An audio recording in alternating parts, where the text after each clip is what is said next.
Folks, hello and welcome back to online English class. I hope you guys are doing well today. Today we're going to be beginning our work on OTN 2 by analyzing the prompt and talking through what exactly the second synthetic prompt is going to require you to do.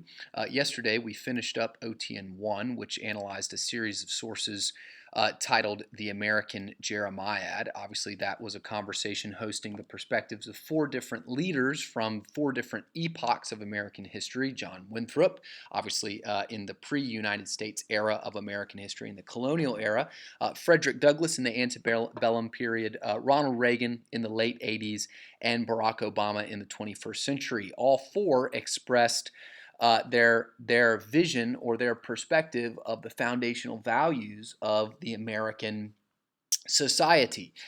Each one of them, as we discussed yesterday, were divergent or contrasted each other in pretty clear ways, especially with respect to Winthrop compared to or contrasting to Reagan and Douglas.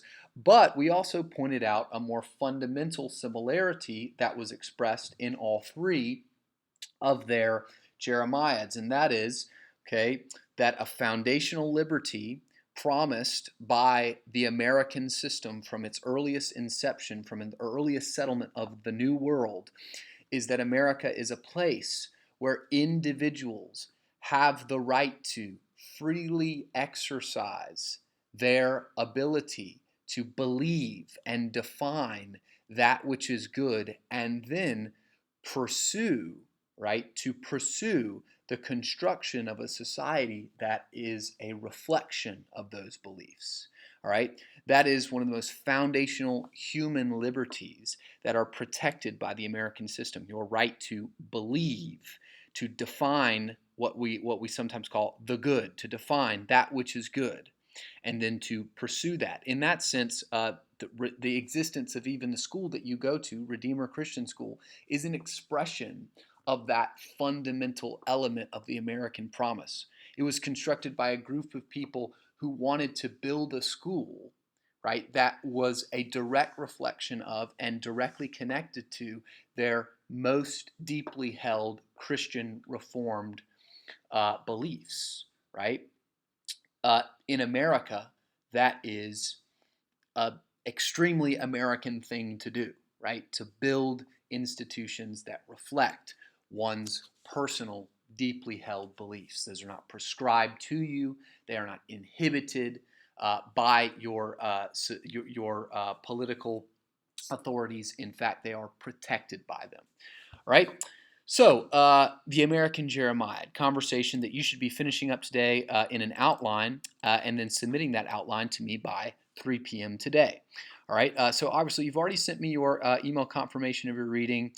You should have already completed the Unit 6 progress check, which was a free response question. You should already be beginning, if you're in the AP course, your Unit 7 progress check. I need all of you to submit your OTN 1 outline by 3 p.m. today on Wednesday. That's going to be for a multi-weighted homework grade, so make sure you're getting that done. And then finally, you need to begin working on OTN 2. OTN 2 is pretty lengthy.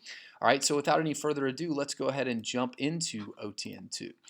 Just as fair warning, all right, a lot of students throughout the course of the years have written their entire synthesis essay about this conversation. Okay, so they just actually transform their religious tolerance OTN2 into an essay.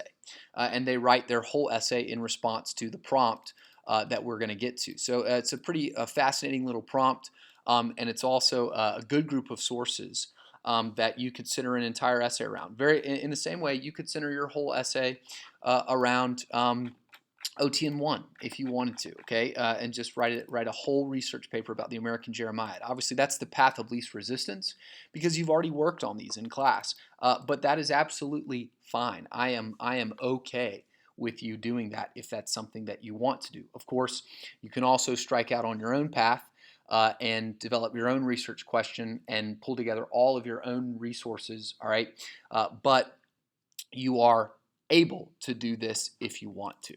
All right, so let's go ahead and take a look at the prompt and reason through what exactly this prompt is going to ask us to do. All right, so looks like we've got two paragraphs here in the prompt. probably means that this one's going to give us some background information and this one's going to actually pose the question. All right. So the prompt reads, religious freedom and tolerance of diverse forms of worship are central principles on which the United States of America was founded. The country was largely settled by religious dissidents looking to worship as they saw fit. So think the Puritans, think William Penn and his friendly Quakers. All right, think Lord Baltimore and his beleaguered Catholics. Okay, lots and lots of religious dissidents looking for a place where they could worship God as they saw fit. Okay, kind of relates to our American Jeremiad conclusions. The First Amendment to the U.S. Constitution, written in 1789, states that Congress shall make no law respecting an establishment of religion. In other words, Congress cannot establish, all right, a religion for the United States. The United States cannot be a Muslim country. It cannot be a Christian country. It cannot be a Catholic country. It cannot be a Lutheran country. All right, it must rather remain neutral in terms of those kinds of religious commitments. All right, so that is in the Constitution. Congress cannot make a law respecting the establishment of religion or prohibiting the free exercise of religion. All right, so in other words, Congress cannot inhibit certain forms of religious expression as long as those religious forms of religious expression do not break other existing American laws, namely, they're not violent or dangerous, okay? So, Article 6 of the U.S. Constitution, all right, states that no religious test shall ever be required as a qualification for any office or public trust under the United States.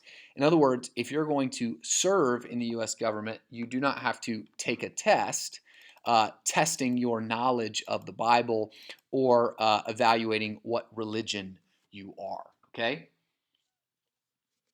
So these basic principles are meant to establish a basic level of religious tolerance for a variety of forms of worship, so long as those forms of worship are not connected to violent teachings and practices. Okay, so any kind of religious expression that is not connected directly connected to violence. All right, Congress cannot tell you not to do it. Basically, okay, even if it's not great for you, right? So like cults in America, even if they're not great for people, they're legal, okay, and you can freely choose to spend your life living in a culty bunker with some weird doomsday people if you want to, all right? But when those doomsday people start killing people, all right, like the Manson family, that's whenever obviously the government and those who represent the government, like the police, can intervene, right? So, unfortunately, as we look through our history, it seems that religious tolerance has been more empty rhetoric than an integral practice for many Americans, okay? We're just not very good at doing the same things that we say that we're going to do very often, unfortunately, okay? When you set high ideals for yourself, frankly, you just set yourself up for failure, um, uh, which is a normal kind of thing, but also pretty sad, right? So whether we're considering the treatment of Baptists, Quakers, Native Americans, Catholics, Jews, or contemporary Muslims, Americans, like most people groups throughout history, have found religious tolerance to be a society-defining challenge. On September 11th, 2001, this challenge got even more intense. The extent of America's capacity for religious tolerance was forced to the forefront of the nation's cultural consciousness more aggressively than ever before. And in the years following the attacks, the issue has grown even more contentious. Obviously, the issue of how Americans should approach the Muslim community, all right, or Muslim individuals in light of the fact that radical Islamic terrorism is something that is in our current historical moment, something that is relatively common, all right? To help crystallize the enduring depth of religious tension in America, we're going to look at one event in particular. In 2009 and 2010, not 2001, but about 8 years later, all right, wealthy Islamic leaders proposed to build a 13-story Islamic cultural center and mosque near the site of the ruins of the World Trade Center, so near Ground Zero. Okay, they want to buy a big building and turn it into a mosque and Islamic cultural center. The mosque would replace a 19th century building that had been damaged during the 9/11 attacks. The stated intentions of the organizers of what is called the Cordoba House, all right, so that's what you should refer to this as, can be summarized as follows. Number one, they want to offer a space for Muslim prayer and worship. And number two, they want to offer a place that celebrates and educates Americans about Muslim culture. And number three, a place that promotes interfaith dialogue in the city. That just means a place where various religious groups can come together and work together and talk together to improve the relationships between various forms of faith. All right. The proposition was met with a mixture of passionate opinions. Polls from 2010 indicated that a majority of New York State and New York City residents opposed the construction of the mosque, while polls gauging the opinions of the rest of the nation showed similar results. In other words, most Americans, for a variety of reasons, opposed the construction of the mosque. Even so, there were no shortage of arguments in favor of the project's construction, including the mayor of New York himself, Michael Bloomberg, who recently ran for president. All right, he's a very wealthy dude. All right, using the documents authored by James Madison, Thomas Jefferson, George Washington, John F. Kennedy, Jeff Jacoby, and Michael Bloomberg, all right, included in the conversation titled Religious Tolerance, write an essay developing an evidence-based stance that attempts to persuade an American reader to support or oppose the construction of the Cordoba House. All right, so what is your central claim? All right, what is your central claim going to need to do in this particular prompt? Well, it needs to attempt to persuade an American reader, so someone who you can share, all right, some basic American principles with, all right, which you can appeal to Madison, Jefferson, and Washington's documents, and also Kennedy's documents, as an expression of some of these sort of foundational American beliefs that you can build your opinion about this particular issue on. Okay.